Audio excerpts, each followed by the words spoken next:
Laws, what's up? What's up? What's up? My senior citizens, what's up? It's good to be with you again today, and I'm Reverend Beverly Denise Thomas, and you know this broadcast is financially sponsored. Yeah, that's true. So we need your finances. If you like what you see, you know, you love the way the Word of God is presented in such simplicity that you can understand that we don't talk at you, we don't talk beneath you, we don't talk with big words when you can't understand us, but we just give you the truth and love. Why don't you support this Jesus ministry by sending your donation? And if you don't have a church and you know that tent belongs to the Lord, and you could just plant a seed right here in this ministry and see how that seed will just blossom, go down into the ground and die, and see beautiful, beautiful fruits of souls. Souls, souls, and more souls. Souls, souls, and more souls. Yes.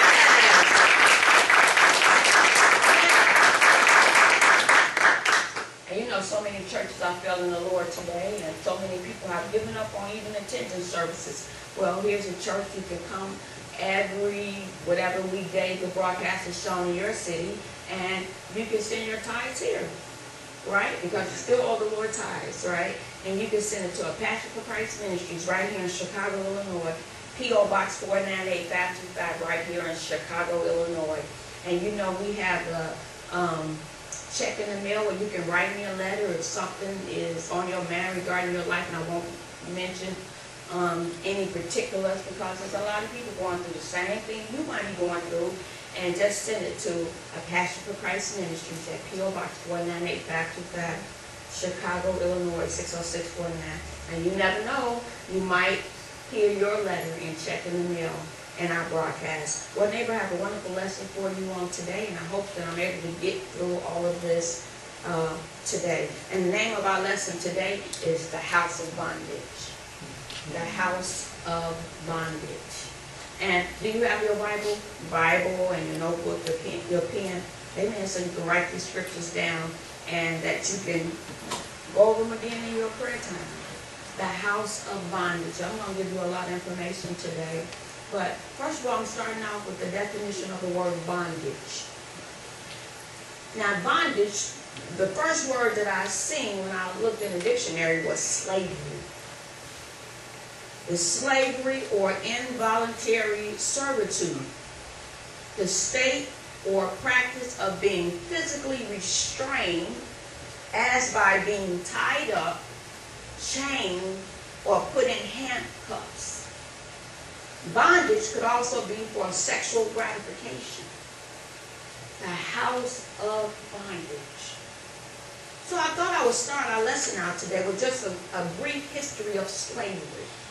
So I want to paint you a picture today. I want all of our minds to be full of how horrible slavery is. I want us to think about, many of us have watched movies on TV such as Roots, or we have in Black history or African American history, I believe it is, that some of our kids are taught in high school, and what we might even minor or major in college. They do a lot of teaching about the history of slavery and how bad it was. But there is a slavery, there is a type of bondage that's greater than slavery of our forefathers. It's a slavery that is greater than the day of Harriet Tubman. There is a slavery that's greater than, as was played out in the making of the movie Amazing Grace. Mm-hmm. But the history of slavery, just reading a couple articles that I got from the internet, just think about this. A slave had very few rights. Again, the name of our message is a house of bondage. A house like the house you're living in. You know, you can go to the microwave, you can go to the refrigerator. Some of you got those ice makers. You can get crushed ice or whole ice. You know, in your home, some of you have very beautiful homes. You have chandeliers. You have a switch for this, a switch for that. Some of you got a switch on either side of the room that does the same thing. We have all of these things of pleasure. But when you think of a house of bondage. So in this article here, which I have a few, it says a slave had few rights and could be bought or sold and made to work for the owner without any choice or pay. So a slave. The most crucial and frequently utilized aspect of the condition is communally recognized right by some individuals to possess, to buy, to sell, to discipline, to transport, to liberate, or otherwise dispose of the bodies and behavior of other individuals. In the American colonies or other places, an integral element was frequently the assignment of children of a slave mother to the status of slave born into slavery. So, a slave could have a child, and from the time that child came into the world, that child was a slave. That child was a slave. And so I want to bring you down to some current examples of people who have been in houses of bondage. I want to talk about the Ariel Castro kidnappings. Between 2002 and 2004, 3 young women, Michelle, Amanda, and Gina, they were kidnapped by Ariel Castro in his home in Tremont neighborhood of Cleveland, Ohio. Not Africa, not Nigeria, but this happened in these United States. They were in a house of bondage for 10 years or more. Again, the person who kidnapped them was Ariel Castro. He lived in the neighborhood just like me and you. He was in a home just like some of us occupy. But yet, they were in a house of bondage, these 3 young ladies. They were subsequently imprisoned in his house on Seymour Avenue until May 6, 2013, when Mary escaped with her 6-year-old daughter and contacted the police. Knight and De Jesus were rescued by responding officers, and Castro was arrested within hours. And just think, they had been in a house of bondage, and the horrific stories that they told, which you can search different articles on the internet, that I believe one of the young ladies had so many abortions, and he would chain them in this room, and he would go down there and have sexual things with them. Well, those ladies, they were in a house of bondage for a long time. So we just talked about slavery and how they had very little rights, and oftentimes slaves wouldn't be free. So now we brought it from history. Now here it is almost in our neighborhood, a house of bondage. Again, it says on May 8, 2013, Castro was charged with 4 counts of kidnapping and 3 counts of rape. Castro pleaded guilty to 937 criminal counts of rape, kidnapping, and aggravated murder as part of a plea bargain. He was sentenced to life plus 1,000 years in prison without the chance of parole. But just 1 month into his sentence, Castro reportedly committed suicide by hanging himself with bed sheets in his prison cell. Isn't that something to think of? Isn't that something to think about? And even though those 3 young ladies are free now, it might take years and years and years of counseling, because we all know from the story of Lazarus that while your body is free, your mind can still be bound. So a house of bondage. So I hope you're traveling with me today. I hope you're traveling with me today as we give you examples of being in bondage. That film Amazing Grace that was out around 2006. I want to talk a little bit about that. The house of bondage. Amazing Grace is a 2006 American-British biographical drama film directed by Michael Act about the campaign against slave trade in the British Empire, led by William Wilberforce, who was responsible for steering anti-slave trade legislation through the British Parliament. And I would definitely encourage you to watch that film. Sometimes we just need to go back to some of these historical films. I'm not one that's for watching Roots or, or some of those different kind of programs, but sometimes it's really good because that history of keep you stirred up not to fall into some of the same traps. Amen. such as being lazy and not wanting to get your high school diploma or not wanting to get your college degree. Such as, you think about what some people went through and how many of them gave their lives just for the opportunity to vote. But yet in our community, we have some of the lowest voting rates. It's a house of bondage. Right? Amen. And in this film, The Amazing Grace, again, the one I'm talking about that was aired in 2006, it said the story flashes back 15 years to 1782, and William recounts the events that led him to where he is now. Beginning as a young, ambitious, and popular member of Parliament, he experiences a religious enlightenment and aligns himself with the evangelical wing of the Church of England. So he thought, men shouldn't be slaves. They should be free. But he went through so much struggle back and forth in the Parliament. And he was also struggling with a disease. I believe it was colitis. And he just kept trying to get people free. And the people didn't want to release the slaves, because the slaves did so much for them, took care of their home, took care of their babies, and tending their yards, tending their stock, tending their animals. So who would they have to do that? And so Wilberforce found himself going back and forth with the people in the Parliament. It says here, William keeps up the fight, but after years of failure, after years of discouragement, he is left exhausted and frustrated that he was unable to change anything in the government. Now he just trying. But people just didn't want to let go of those slaves. Didn't want to set those people free who were in bondage. Believing his life's work had been in vain, he becomes physically ill. Now in the film, he is depicted as suffering from chronic colitis, which causes him to become addicted to pain medicine. It says, finally, with a renewed hope for success, William devises a backdoor method of slowly weakening the slave trade through seemingly unnoticed legislation. So we see here that finally, in time, after a 20-year campaign, 20 years, and we get discouraged when things don't happen in 5 minutes.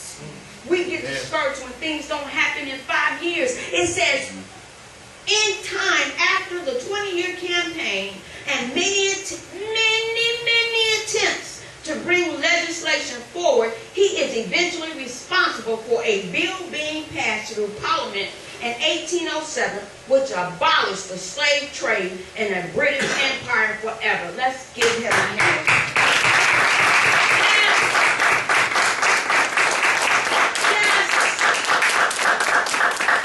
And this message wouldn't be any good without bringing up Harriet Tubman. She is perhaps one of the most amazing and inspirational figures to spring up not only in African American culture, but in the world in terms of Harriet Tubman. She dedicated herself to the liberation and the freedom of her people from slavery. Doing what? Putting her own life on the line in order to do it. Harriet's early years, born into slavery, were horrific. Now I want you to keep this in mind. A house of bondage. So somebody, in each one of these examples that I gave you, somebody had to give their lives so that somebody could be free. And we have something that we say in every service. Winning the loss at any cost. That's what we say here at the Pastor Christ Ministry. So it says, Harriet's early years born into slavery were horrific. Not some days. Not sometimes. Every day. She was on a regular basis, she was beaten by her master on a regular basis. And on one occasion was left with a severe head wound, which was inflicted upon her when her master threw a heavy metal weight intending to hit another slave who ran away, and it caught her instead. Excuse me.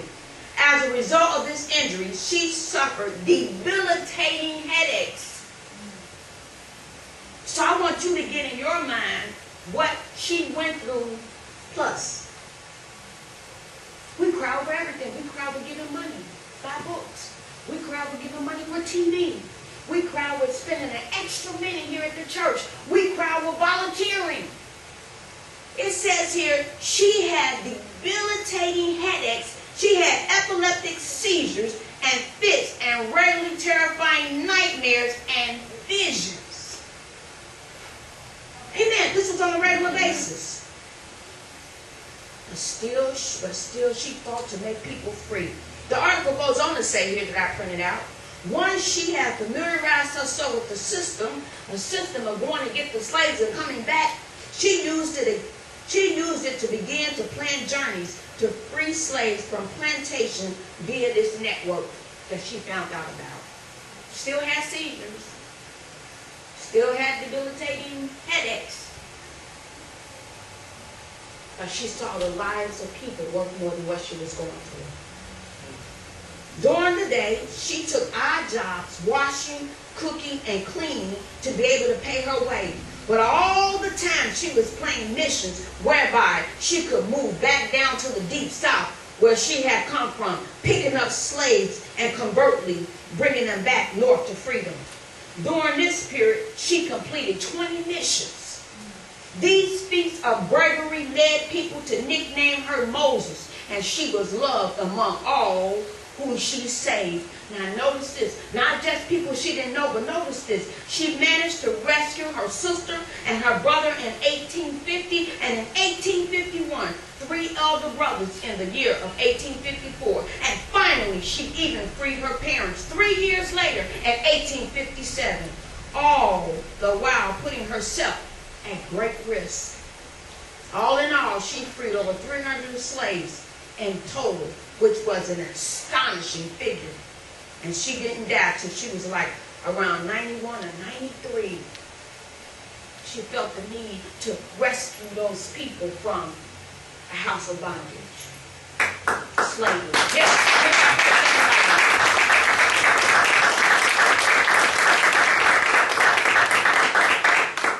Yes, and so now that I have your mind filled with thoughts of slavery, now I want to take you to the scripture. I think we're ready now. Judges, the 6th chapter. The house of bondage. Starting at verse 1, Judges 6 and 1. It says, and the children of Israel did evil in the sight of the Lord. And the Lord delivered them into the hand of the Midian for 7 years. So, as history shows us, when the children of Israel did not do right, the Lord just ushered them right on into the hand of the enemy. That hasn't changed today. What you get by obedience, you lose by disobedience. And maybe you have some horrible disease, and we know sickness and death does not come from the Lord, but He controls everything. And maybe like Harriet Tubman, you had debilitating headaches, and I believe now they call them migraines. As long as you serve the Lord, and as long as you're doing what you know is right, you're doing all right. But then you start acting ornery and mean again. Now you find yourself those headaches returning. It says, amen. It says, and they did evil in the sight of the Lord, and the Lord did what? Delivered them into the hand of the Midian for what? 7 years. And the hand of the Midian, verse 2, prevailed against Israel, and because of the Midianites, the children of Israel made them the dens which are in the mountains and caves and strongholds. Now, look at verse 2. It shows you the great straits that they were in, the great straits of slavery. Listen to it. And the hand of the Midianites prevailed against them. It was such hard bondage. But it's something greater than this. There may be some people dealing with in this church today. You neighbor on the other side of the camera. Look what this severe bondage, look what this severe slavery made them do. It says, and the hand of the Midian prevailed against them. They couldn't get a breath. They couldn't win. And because of the Midianites, the children of Israel made them dens, which they started having in mountains and caves and strongholds. Verse 3. And so it was when Israel had sown, when they had paid for what they did. Amen, Reverend Thomas. And so it was when Israel had sown, the Bible says, whatever you sow, you're going to reap.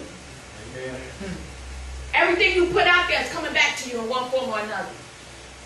Everything you put out there is coming back your way in one form or another. The Bible says if you sow to the flesh, you sow to the spirit, you read life eternal. That's right. It says, verse 3, and so it was when Israel had sown that the Midianites came up and the Amalekites and the children of the east, even they came up against them, and they encamped against them and destroyed the increase of the earth till thou come down unto God and left no substance for Israel. Neither sheep didn't have no animals there. 5. For they came up with their cattle and with their tents, and they came as grasshoppers for multitude. Both they and their cattle were without number, and they entered into the land and they destroyed it. Fear can do the same thing to you. Deceit can do the same thing to you. Sin can destroy you. Sin will age you. Alcohol, drinking, drugs, it will age you. It will destroy you because sin is a house of bondage.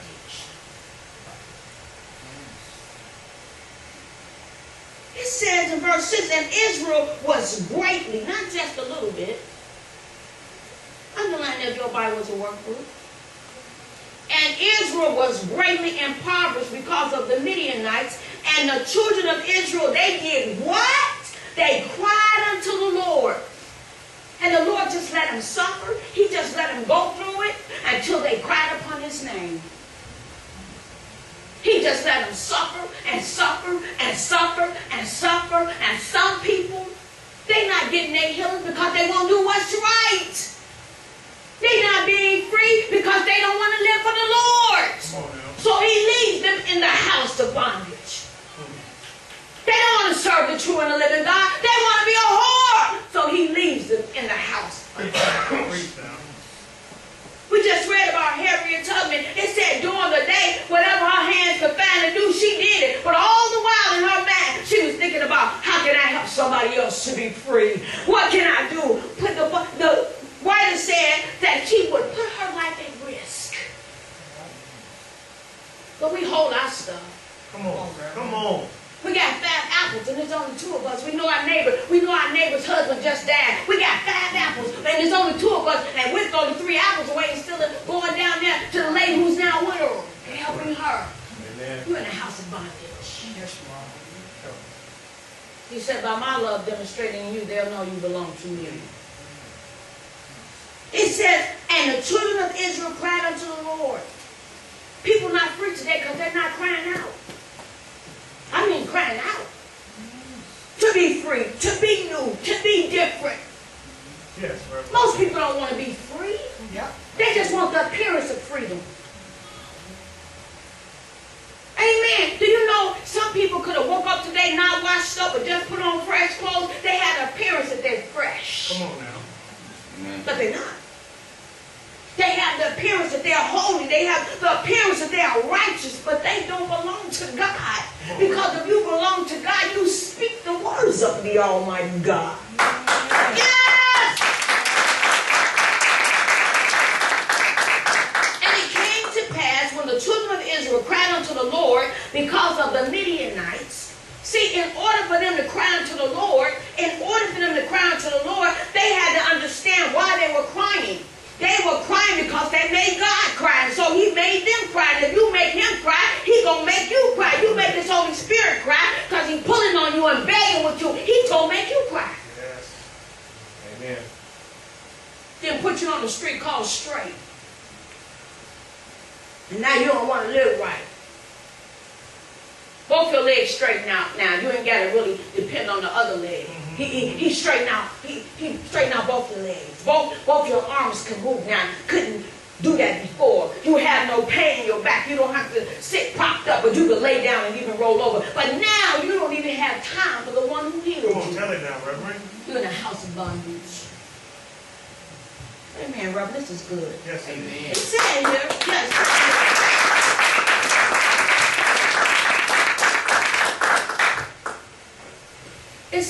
in verse 8, that the Lord sent a prophet when they cried out unto the children of Israel, which said unto them, thus said the Lord God of Israel, I brought you up from Egypt, and I brought you forth out of the house of bondage. I did that. So many times we forget. So many times we forget. John the 9th chapter, the house of bondage. Come on, give God praise. Yes.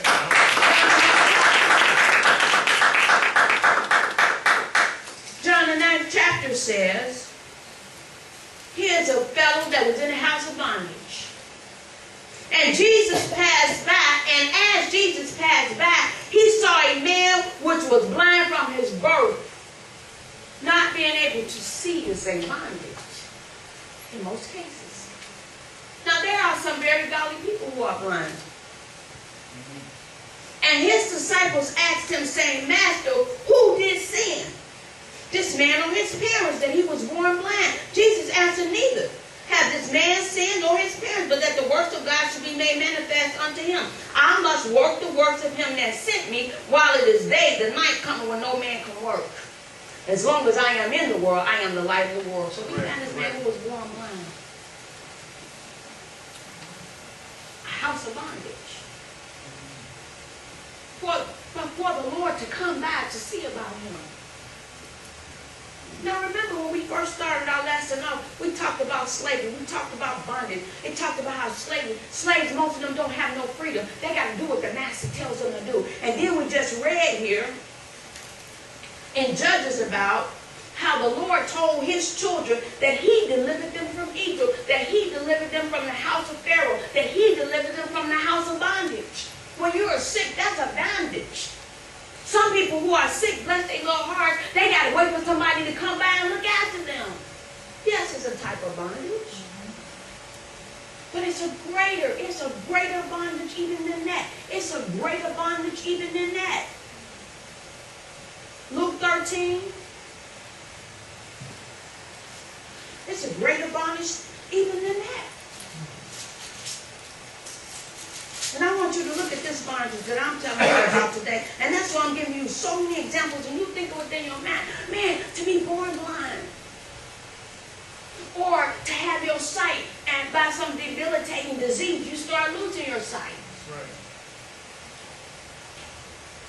To be up and walking around one day, and then the next day, you can no longer walk. But it's something greater than that. That's taking God's people over. Luke 13, let's read that. Let's start reading in verse number 11. It says, and behold, there was a woman which had a spirit of infirmity 18 years. She was in a house of bondage. Just think of your nose bleeding every day for 18 years.